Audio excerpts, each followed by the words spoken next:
Hello, everybody, and welcome to Red Wings Daily, presented to you by Fan Arch. I'm your host, Kirk MckNight, author of The Voices of Hockey, Broadcasters Reflect on the Fastest Game on Earth, and coming to you from the Pacific Northwest, which is where the Red Wings are probably at right now in preparation of tomorrow night's game against the Seattle Kraken.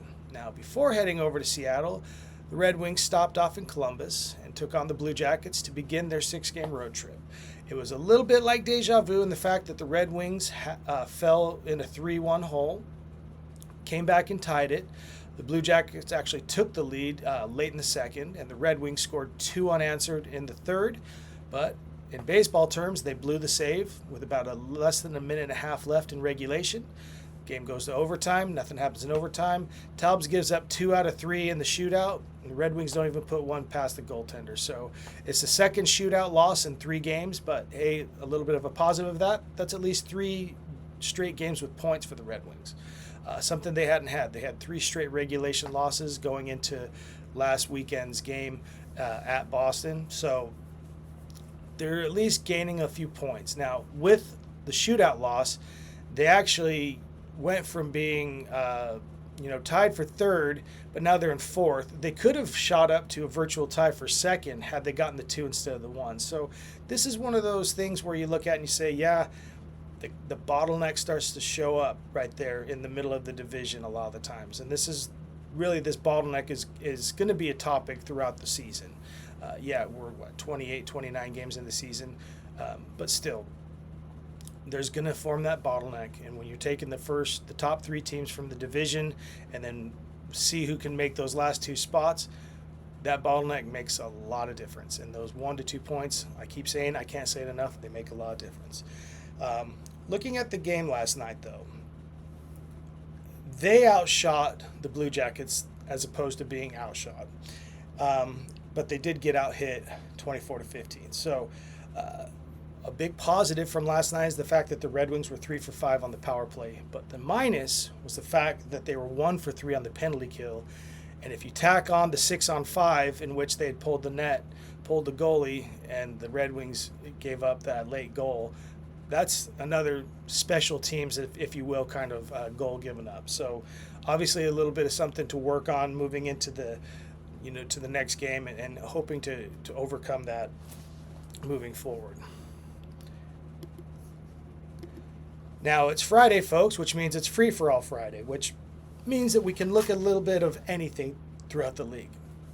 Now, one of the biggest stories of the NHL this season has been the Colorado Avalanche. And going into last night's game in New York, taking on the Islanders, the Avalanche had only lost 1 game in regulation all season. I mean, just mighty, mighty Avalanche. So I think it's just only fitting that they lose their second regulation game with who else but Patrick Waugh behind the bench up in New York. So Waugh, maybe with a little bit of savvy and knowledge, obviously, he's probably got Colorado in his heart, but he also has them on his mind too. So the Avalanche showed that they are mortal after all and lost yet another, but yet another isn't really the right term. They lost another regulation game.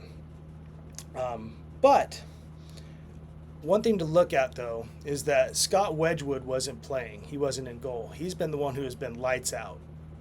And Blackwood is actually coming in to be in his place when it was really Blackwood was supposed to be the starter. But Wedgwood came in and just took everybody by storm. Has been such a great goaltender. So with him out, with his back injury, you got Blackwood in there, and they pretty much got creamed. So maybe that's something to look at. We'll have to see how long Wedgwood is going to be out. But other than that, coming back to the Red Wings, last night, Kane got 2 points, and he got his goal, and he got an assist. So he's got his 4th goal of the season. He's at .496 on his career, and he is now within 13 points of tying Mike Modano for most points for a U.S.-born player. So, I mean, he's averaging 2 points a game. The last 3 or 4 games, that's what he's been doing, is 2 here, 2 there, or whatever. So who knows? It might be pretty quick before he passes Modano. Like I said, I don't know how likely it is, depending on how much longer he stays in the game, that he'll pass Modano on the goals list for a U.S.-born player. Modano's at 561. He's at 496, so he's got 65 goals to go with that. And he's not really at that pace where he's right now. His pace is about 20 goals a season, so that's 3+ seasons. And I don't know if Kane really wants to hang around that long, but if he does, great. But I think that really the more practical and realistic goal right now is yes, pass Madonna on the points list and become number one.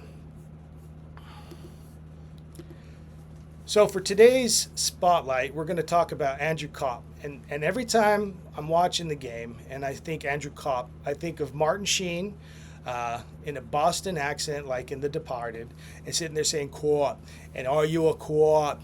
So I can't ever say Copp most of the time unless I really make myself. So Andrew Copp last night had 2 points for the Red Wings.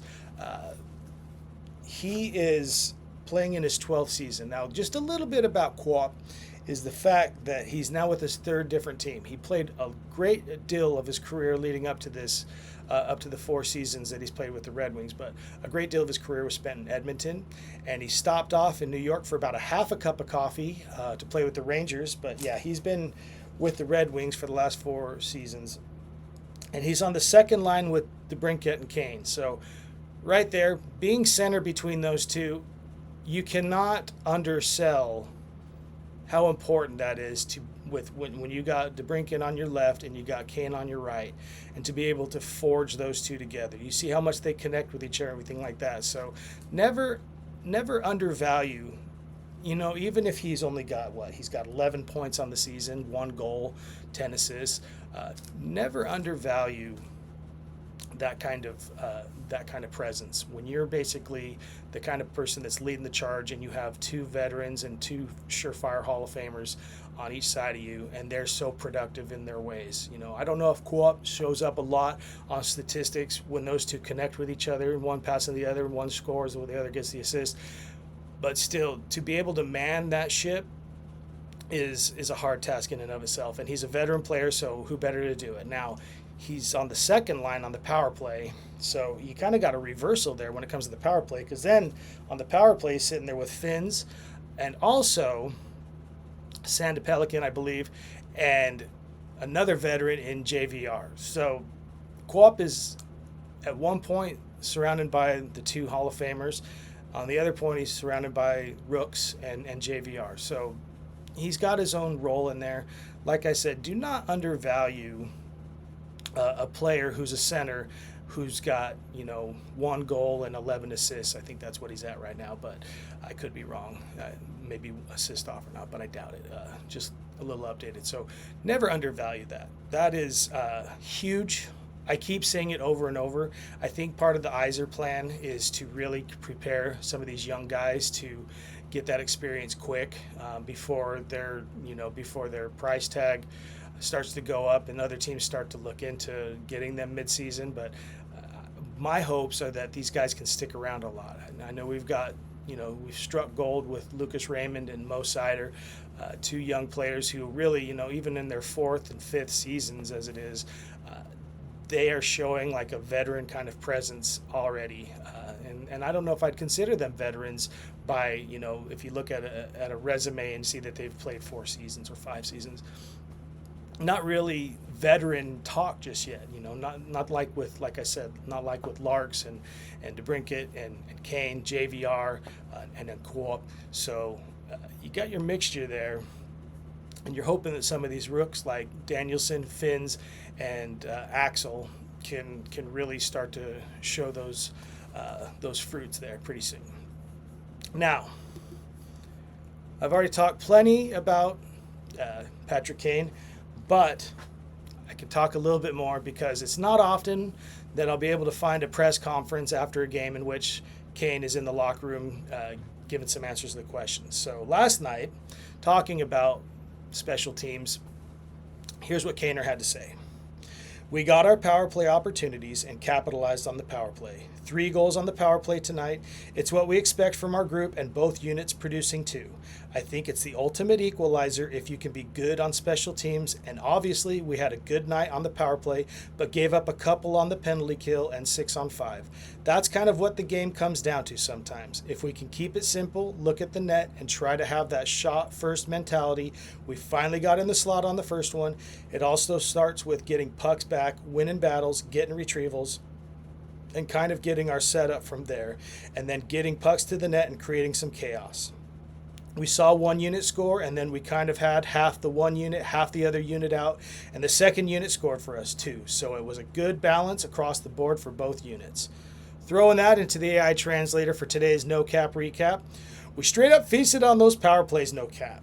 Bagged 3 goals, fam. That's the bare minimum we expect from the squad. Both units killing it. Special teams are the ultimate cheat code, and tonight our power play was bussin'. But we coughed up a couple on the PK and the 6 on 5, bruh. Sometimes that's just how the cookie crumbles. If we keep it chill, peep the net, and just huck that puck, we're golden. Finally crashed the slot on the first one. Got to snag those pucks back, win those battles, and hustle for retrieval to set up shop.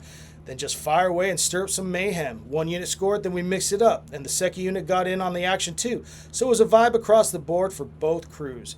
Well, folks, I will be at the game on Saturday night up at Climate Pledge Arena in Seattle with all the hopes of the Red Wings pulling off another W. Now, I've been to 2 Red Wings in 2 different cities, 2 different Red Wings games in 2 different cities, mind you. The very first loss of the Golden Knights was against the Red Wings at T-Mobile Arena back in 2017. And then I saw the Red Wings play the Coyotes in the desert in Phoenix back in 2021. And it was a game in which Larks had a goal, and the Red Wings gave up a late goal to the Coyotes, who forced overtime, and then they lost in overtime. So I'm 1-0-1 live. We're looking for 2-0-1 after they leave Seattle on Saturday night. So, folks, have a great weekend and keep on viewing. We're getting closing in on 6,000 total views for the channel. This is just our 15th episode, so keep it up. Subscribe, like, comment, tell your friends. But for now, this is Kirk MckNight. This is Red Wings Daily, presented to you by FanArch, LGRW from the PNW.